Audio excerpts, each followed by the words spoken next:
এই পৃথিবীতে যা কিছু সৃষ্টি হয়েছে মানুষের জন্য, আদমের জন্য, গাছপালা, বিল্ডিং, দালান কোঠা সম্পূর্ণ মানুষের জন্য, আদমের জন্য। তাহলে আমরা এই আদম হইয়া আল্লাহকে চিনি নেই, আল্লাহকে স্মরণ করে নেই, এই হলো আমাদের সমস্যা।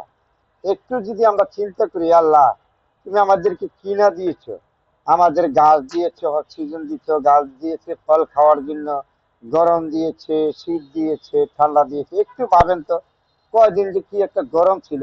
ঢাকা শহরের মানুষ বা সমস্ত বাংলাদেশের মানুষ অস্থির হয়ে গেছে কিনা। তাহলে এখন গরম নাই, বৃষ্টি দিছে, কে দিছে? আল্লাহ না? এগুলি একটু চিন্তা করলে আল্লাহ যা করে আমাদের জন্য ভালোর জন্যই করে। তারপরেও কেন আমরা খারাপ পথ কাজ করবো, খারাপ যাবো, আল্লাহকে ডাকবো না, আল্লাহকে বিশ্বাস করবো না? এই কারণে আমাদের দুঃখ দুর্দশা সবসময় লেগে থাকে।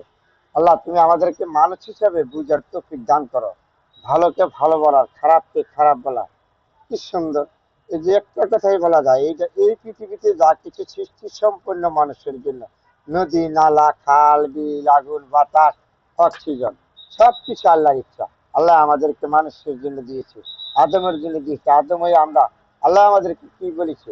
আমরা সৎ পথে চলার জন্য, ভালো কাজ করার জন্য, সত্যকে সত্য বলার জন্য, মিথ্যাকে মিথ্যা বলার জন্য, আল্লাহকে স্মরণ করার জন্য। তা আল্লাহ একজন দেবেন, কাউকে কালো বানাইছে আল্লাহ, কাউকে সুন্দর বানাইছে, কাউকে ধনী বানাচ্ছে, কাউকে গরিব বানাচ্ছে। সবে যে আল্লাহর ইচ্ছা, আল্লাহ কি না পারে। তাহলে এগুলি আমরা একটু চিন্তা করলে এই দুনিয়াটা কিসের জন্য?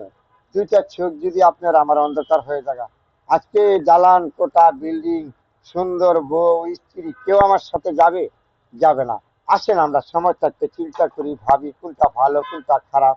আমরা মানুষ, একদিন চলে যাব সবকিছু রেখে। এই দুনিয়াতে গায়ের জোর আছে, টাকার জোর আছে, সবকিছু করতে পারবেন, কিন্তু সেখানে পারবেন না, ঘুষ দুর্নীতি কোনোটাই চলবে না। আসেন আমরা সময় থাকতে চিন্তা করি কোনটা ভালো কোনটা খারাপ, ভালোভাবে চলি, সুদ ঘুষ এগুলি ছেড়ে দিই, মানুষে মানুষকে আঘাত না করি, পরের হক নষ্ট না করি, সৎ পথে চলার চেষ্টা করি। আসলে সবাই আমরা, আল্লাহ অনেকগুলি কথা বলেছি, কারোর কাছে ভালো লাগে, কারোর কাছে খারাপ লাগে, তারপরে সবার জন্য দোয়া রইল। আল্লাহ তুমি সবাইকে ভালো রাখো, সুন্দর রাখো, সবাইকে বুঝার মতন তৌফিক দান করো। আমিন।